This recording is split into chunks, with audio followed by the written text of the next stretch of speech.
So வணக்கம்.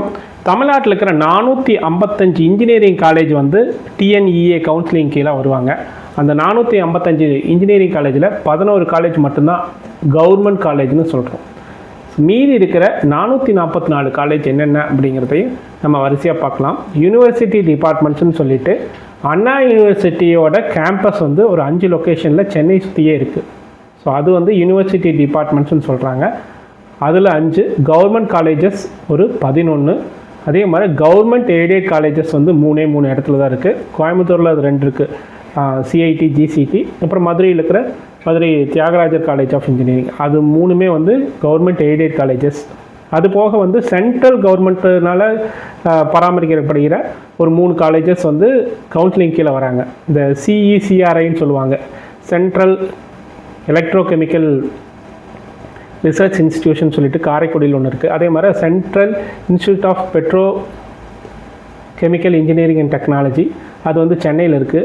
ஐஐஹெச்டி, அது handloom டெக்னாலஜின்னு சொல்லிட்டு அது வந்து சேலத்தில் இருக்குது. ஸோ இந்த 3 காலேஜ்லேயுமே பார்த்தீங்க அப்படின்னா 60 இன்டேக்கு, 60மே வந்து உங்களுக்கு வந்து கவர்மெண்ட் கோட்டாவில் தான் வந்து ஃபில் ஆகுறாங்க. டிஎன்இ கவுன்சிலிங் மூலம் தான் ஃபில் ஆவாங்க. இது ஒரு வேல்யூ அட்வான்டேஜ். யாராருக்கு அந்த ஏரியாவில் உங்களுக்கு வந்து இன்ட்ரெஸ்ட் இருந்துச்சு அப்படின்னா அந்த ஏரியாவில் நீங்கள் வந்து சென்ட்ரல் இன்ஸ்டிடியூஷன் கீழே படிக்கலாம். அதே மாதிரி அண்ணா யூனிவர்சிட்டி கான்ஸ்டியூஷன் காலேஜஸ்ன்னு சொல்லிட்டு ஒரு 16 இடத்துல இருக்குது. ஸோ அண்ணா யூனிவர்சிட்டி கான்ஸ்டியூஷன் காலேஜ் அப்படின்னு பார்த்தீங்க அப்படின்னா உங்களுக்கு கோயம்புத்தூரில் இருக்குது, திருச்சியில் இருக்குது, அதே மாதிரி வந்து விழுப்புரத்தில் இருக்கும். ஸோ இந்த மாதிரி ஒவ்வொரு இடத்துலையுமே வந்து அண்ணா யூனிவர்சிட்டியோட கேம்பஸ் இருக்கணும் அப்படிங்கிறதுக்காக கவர்மெண்ட்ஸ் ஆரம்பிச்சிருந்தாங்க. அது ஒரு 16 இடத்துல இருக்குது. ஸோ அதுபோக உங்களுக்கு வந்து செல்ஃப் ஃபைனான்சிங் காலேஜஸ் வந்து 417 இருக்காங்க. இதில் பார்த்தீங்க அப்படின்னா அட்டானமஸ் காலேஜஸ் இருப்பாங்க, அதே மாதிரி நான் அட்டானமஸ் காலேஜஸ் இருப்பாங்க. நான் அட்டானமஸ்னால் affiliated to Anna university Chennai. So அந்த மட்டும்தான் வந்து உங்களுக்கு வந்து இருப்பாங்க. அது வர அட்டானமஸ் காலேஜுங்கிறது அவங்க தனியாக இருப்பது. ஸோ மொத்தமாக பார்த்தீங்கன்னா ஆல் ஓவர் 455 காலேஜஸ் வந்து அந்த கவுன்சிலிங்கில் வந்து எடுத்துக்கிறாங்க.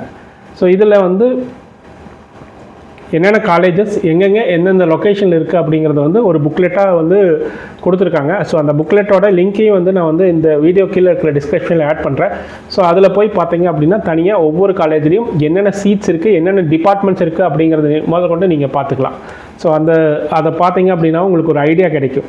ஸோ இந்த அந்த புக்லெட்டு, ஸோ இந்த புக்லெட்டில் பார்த்தீங்க அப்படின்னா உங்களுக்கு வந்து ஆர்டராக இருக்குது. நான் முதலே சொன்ன மாதிரி யூனிவர்சிட்டி டிபார்ட்மெண்ட்ஸ்னு சொல்லிட்டு ஒரு 5 இடத்துல இன்னும் அரௌண்ட் சென்னை சுற்றியே இருக்கிற 5 இடத்துல இருக்குது. அதே மாதிரி கவர்மெண்ட் காலேஜஸ் 11 சொன்னல, இதுதான் கவர்மெண்ட் காலேஜஸ் 11.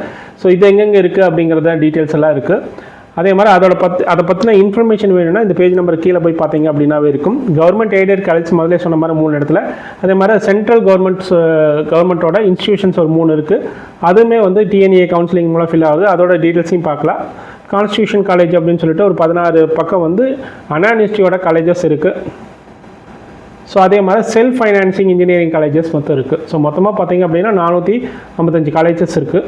ஸோ இதில் வந்து நீங்கள் வந்து ஏதோ ஒரு காலேஜை பற்றி இன்ஃபர்மேஷன் வேணும் அப்படின்னா அந்த காலேஜோட பேஜ் நம்பர்ஸ் போய் பார்த்தீங்க அப்படின்னா ஸ்பெசிஃபிக்கான அந்த பேஜ் நம்பர்ஸ்க்கு போனீங்கன்னா அப்படின்னாவே தெரியும் உங்களுக்கு வந்து அதோட ஃபுல் இன்ஃபர்மேஷனுமே கொடுத்துருப்பாங்க. ஸோ இப்போ எக்ஸாம்பிள் அண்ணா யூனிவர்சிட்டி கேம்பஸ்க்குள்ளே வரீங்க அப்படின்னா இந்த அண்ணா யூனிவர்சிட்டி கேம்பஸில் ஒரு 18 கோர்சஸ் ஆஃபர் பண்ணுறாங்க அப்படிங்கிற டீட்டெயில்ஸ் உங்களுக்கு தெரியுது.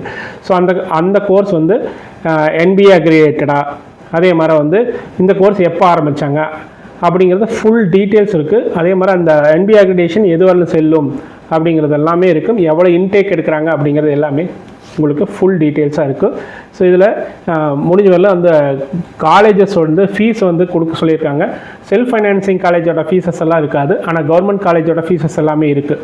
செல்ஃப் ஃபைனான்சிங் காலேஜ் 1-2 தான் கொடுத்துருக்காங்க. ஃபுல் காலேஜஸ் எல்லா காலேஜுமே கொடுத்துருக்காங்களான்னு பார்த்தீங்க அப்படின்னா பெருசாக கொடுக்கல. ஸோ அது வந்து நம்ம குறை சொல்ல முடியாது. ஏன்னா கவர்மெண்ட்டோட நாம்ஸ் வந்து இன்னும் வந்து ஸ்ட்ரிக்ட் பண்ணால் மட்டும்தான் அவங்க வந்து கொண்டு வருவாங்க. ஸோ ஒன்ஸ் அதை பார்த்தீங்க அப்படின்னா உங்களுக்கு ஒரு ஐடியா கிடைச்சிருக்கு. 455 காலேஜில் நீங்கள் எந்த காலேஜ் எடுக்க போகிறீங்க, உங்களுக்கான ரேங்கிங் பொறுத்து நீங்கள் வந்து அந்த காலேஜை சூஸ் பண்ணுங்கள். எந்த டிஸ்ட்ரிக்ட் போக போகிறீங்க அப்படின்னு பார்த்தீங்க அப்படின்னா ஆல் ஓவர் தமிழ்நாட்டில் கம்பேர் பண்ணும்போது கோயம்புத்தூர் டிஸ்ட்ரிக்டில் தான் வந்து உங்களுக்கு இன்ஜினியரிங் காலேஜஸ் ரொம்ப அதிகமாக இருக்காங்க. 45+ இன்ஜினியரிங் காலேஜ் இருக்காங்க. அடுத்து சென்னை 40+. இந்த மாதிரி ஒவ்வொரு டிஸ்ட்ரிக்ட்ஸ்லையும் அந்த லிஸ்ட் இருக்குது, அதை பார்த்துக்கலாம் நீங்கள். ஸோ அதே மாதிரி மீதி இருக்கிற இந்த 10 டிஸ்ட்ரிக்ட் போக மீதி இருக்கிற காலேஜில் கொஞ்சம் சின்ன சின்ன காலேஜஸ், சின்ன சின்ன அமௌண்ட்ஸ் ஆஃப் காலேஜஸ் மட்டும்தான் இது பண்ணுறாங்க.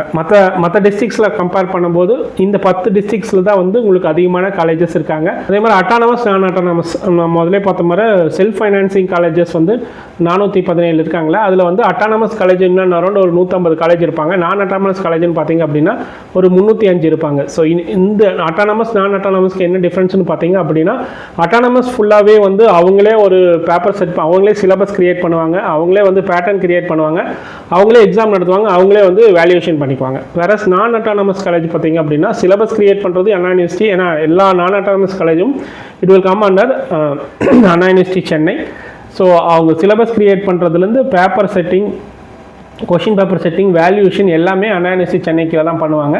ஸோ அதனால் நான் அட்டானமஸ் காலேஜில் படிக்கிறீங்க அப்படின்னா கொஞ்சம் எக்ஸாம்ஸ் எல்லாம் ஸ்ட்ரிக்டாக இருக்கும். வேற கொஞ்சம் அட்டானமஸ் காலேஜில் படிக்கிறீங்க அப்படின்னா நார்மலாக ஓப்பனாக சொல்ல போகிறதுன்னு அட்டானமஸ் காலேஜில் ஈஸியாக நீங்கள் வந்து பாஸ் ஆகி வந்துடலாம் அப்படிங்கிற மாதிரி இருக்குது. நான் அட்டானமஸ் காலேஜில் கொஞ்சம் இந்த ரிசல்ட்ஸ் எல்லாம் வந்து கொஞ்சம் டஃப்பாக இருக்கும். பயங்கரமாக ஹார்ட் ஒர்க் பண்ணிங்கன்னா மட்டும்தான் நான் அட்டானமஸ் காலேஜில் பாஸ் ஆகி வர முடியும் அப்படிங்கிறது தான் வந்து எல்லாருக்கும் தெரிஞ்ச விஷயம்தான். So specifically for woman engineering colleges நிறையா இருக்குது. இன்னும் அரௌண்ட் ஒரு 10 to 12 இருக்குது. நான் ஃபியூஸ் மட்டும் எனக்கு தெரிஞ்ச ஒரு 10 காலேஜஸ் மட்டும் உங்களுக்கு வந்து போட்டிருக்கிறேன். இந்த லிஸ்ட்டில் நீங்கள் வந்து பார்த்துக்கலாம். இது வந்து ஸ்பெசிஃபிக்கலி மென் ஃபார் உமன்ஸ் மட்டுமே வந்து படிக்கிற காலேஜஸ், இன்ஜினியரிங் காலேஜஸ் எல்லாம் வந்து இருக்குது. இந்த லிஸ்ட்டில் நீங்கள் வேணால் பார்த்துக்குங்க. அதே மாதிரி ஆர்கிடெக்சர் காலேஜஸ் இருக்குது. ஸோ ஆர்கிடெக்சருக்கு தனியாக வந்து உங்களுக்கு கவுன்சிலிங் இருக்குது, அதுக்கு தனியாக அப்ளிகேஷன் போடணும். ஸோ அதில் ஆர்கிடெக்சர் காலேஜஸ் வந்து இன்னும் அரௌண்ட் ஒரு 25 காலேஜஸ் இருக்குது. அதோட லிஸ்ட்டு தனியாக இந்த புக் லிஸ்ட்லேயே ஷேர் பண்ணியிருக்காங்க. வேணால் இந்த புக்லெட்டில் போய் பார்த்தீங்க அப்படின்னா ஷேர் பண்ணுறேன், அந்த புக்லெட்டில் பாருங்கள். அந்த புக்லெட்லேயே எல்லா இன்ஃபர்மேஷனும் இருக்குது. ஸோ இப்போ கவர்மெண்ட் கோட்டாவில் எத்தனை சீட்ஸ் இருக்குங்க சார், அதே மாதிரி நான் ஒரு அட்டானமஸோ இல்லை வந்து நான் அட்டானமஸ் காலேஜ் போகிறேன்னா அங்கே எவ்வளோ சீட்ஸ் வந்து எங்களுக்கு நான் கவுன்சிலிங் மூலம் வரவங்களுக்கு இருக்குது அப்படின்னு பார்த்தீங்க அப்படின்னா, நீங்கள் இந்த கவர்மெண்ட் காலேஜஸ் சொன்னல, கவர்மெண்ட் காலேஜஸ் வந்து 11 இருக்குல்ல, இந்த government colleges, government aided colleges, Anna university department colleges, அதே மாதிரி அண்ணா யூனிவர்சிட்டி கான்ஸ்டியூஷன் காலேஜஸ், இது எல்லாமே வந்து பார்த்தீங்க அப்படின்னா 100% allotted to counselling. So counselling மூலம் தான் சீட்ஸே ஃபில் பண்ணுறாங்க. வேறஸ் இந்த 417 செல்ஃப் ஃபைனான்சிங் காலேஜஸ் இருக்காங்களே, அது வந்து அட்டானமஸ் நான் அட்டானமஸ் ரெண்டுமே சேர்த்துனீங்க அப்படின்னா அங்கே வந்து உங்களுக்கு வந்து 65% ஆஃப் சீட்ஸ் வந்து த்ரூ கவுன்சிலிங் வந்து ஃபில் பண்ணுவாங்க. அதுதான் வந்து ஆக்சுவல் நார்ம்ஸ். ஆல்மோஸ்ட் வந்து உங்களுக்கு என்னென்ன ஒரு 65% ஆஃப் சீட்ஸ் அப்படின்னு பார்த்தீங்கன்னா அப்படின்னா 60 சீட்ஸ் ஒரு டிபார்ட்மெண்ட்டுக்கு நார்மலாக ஒதுக்குறாங்களா அப்படின்னா உங்களுக்கு வந்து கவுன்சிலிங்கில் எவ்வளோ சீட்ஸ் வரும் அப்படிங்கிறத நீங்கள் பார்த்துங்க. ஸோ கம்யூனிட்டி வைஸ் இந்த ரிசர்வேஷன் படி பார்த்தீங்க அப்படின்னா ஓசிக்கு எவ்வளோ ரிசர்வேஷன், பிசிக்கு எவ்வளோ ரிசர்வேஷன், பிசிஎம்க்கு எவ்வளோ ரிசர்வேஷன், அதாவது எம்பிசி ஆர் டிஎன்சின்னு சொல்கிறாங்க, அதுக்கு வந்து எவ்வளோ ரிசர்வேஷன், எஸ்சிக்கு எவ்வளோ ரிசர்வேஷன், எஸ்சி எஸ்டி இவங்களுக்கெல்லாம் என்னென்ன ரிசர்வேஷன் அப்படிங்கிறத கொடுத்துட்டாங்க. ஸோ இந்த ரிசர்வேஷன் படி எவ்வளோ சீட்ஸ் அலாட் பண்ணிக்கிறாங்க ஒரு டிபார்ட்மெண்ட்டுக்கு. எக்ஸாம்பிள் வந்து ஒரு கவர்மெண்ட் காலேஜில் வந்து உங்களுக்கு வந்து ஒரு 60 இன்டேக் பண்ணியிருந்தாங்கன்னா 60ல் வந்து 31% ஆஃப் சீட்ஸ் வந்து ஓசிக்கு போகுது, 26.5% ஆஃப் 60 சீட்ஸ் வந்து பிசிக்கு போகுது அப்படிங்கிற மாதிரி அலாட் ஆயிருக்கு. ஸோ நீங்கள் வந்து எக்ஸாம்பிள் நீங்கள் வந்து ஒரு எம்பிசி கேட்டகரின்னு வச்சுக்கோங்க. நீங்கள் எம்பிசி கேட்டகரின்னா இந்த 20% சீட்ஸ் மட்டும் இல்லை கிடையாது, ஓப்பன் கேட்டகரியிலுக்குலாம் இந்த 31% இஸ் எலிஜிபிள் ஃபார் நீங்கள் உங்களுக்கு. அதே மாதிரி தான் எல்லாத்துக்குமே, எல்லா கேட்டகரிக்குமே, பிசியாக இருந்தாலும் சரி நீங்கள் வந்து இந்த 31% ஆஃப் ஓசிக்கு நீங்கள் எலிஜிபிள், அதே மாதிரி வந்து 26.5% ஆஃப் பிசி கேட்டகரிக்கு நீங்கள் எலிஜிபிள். அதனால தான் வந்து நான் ரேங்கிங்கில் போன வீடியோவில் சொன்ன மாதிரி உங்களுக்கு ரேங்கிங்லேயே ஜென்ரல் ரேங்கிங்னு வரும், அதே மாதிரி கம்யூனிட்டி ரேங்கிங் வரும்.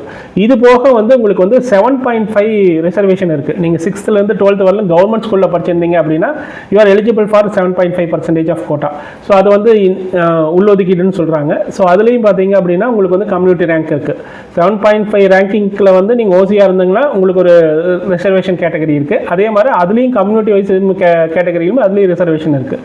அதனால் வந்து ஒரு எக்ஸாம்பிள் ஒரு பிசி ஸ்டூடெண்ட் வந்து கவர்மெண்ட் ஸ்கூலில் படிக்கிறாங்க அப்படின்னா அவங்களுக்கு 4 ரேங்கிங் இருக்குது. ஜென்ரல் ரேங்கிங் இருக்குது, ஜென்ரலில் கம்யூனிட்டி ரேங்கிங் இருக்குது, அவங்களுக்கு 7.5 ரேங்கிங்னு ஒன்று இருக்குது, அதே மாதிரி 7.5ல் கம்யூனிட்டி ரேங்கிங்னு ஒன்று இருக்குது. ஸோ இது வந்து நான் போன வீடியோவில் கொஞ்சம் 2 வீடியோ முன்னாடி போய் பார்த்தீங்க அப்படின்னா தெளிவாக எக்ஸ்பிளைன் பண்ணியிருப்பேன்.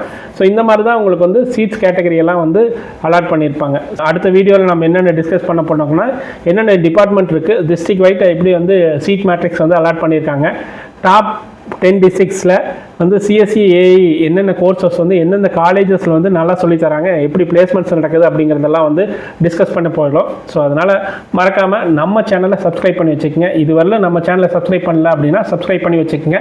இந்த வீடியோ பிடிச்சிருந்தா லைக் பண்ணுங்கள், உங்கள் ஃப்ரெண்ட்ஸ் அண்ட் ஃபேமிலிக்கு ஷேர் பண்ணுங்கள். மறக்காமல் சின்ன சின்ன விஷயங்களையெல்லாம் வந்து நம்ம வாட்ஸ்அப் சேனலில் ஷேர் பண்ணுறோம். அதனால் மறக்காமல் நம்ம வாட்ஸ்அப் சேனலையும் சப்ஸ்கிரைப் பண்ணி வச்சுக்கோங்க. அதோட லிங்க் வந்து டிஸ்கிரிப்ஷனில் இருக்குது. மீண்டும் நல்லதொரு வீடியோவில் சந்திப்போம். நன்றி, வணக்கம்.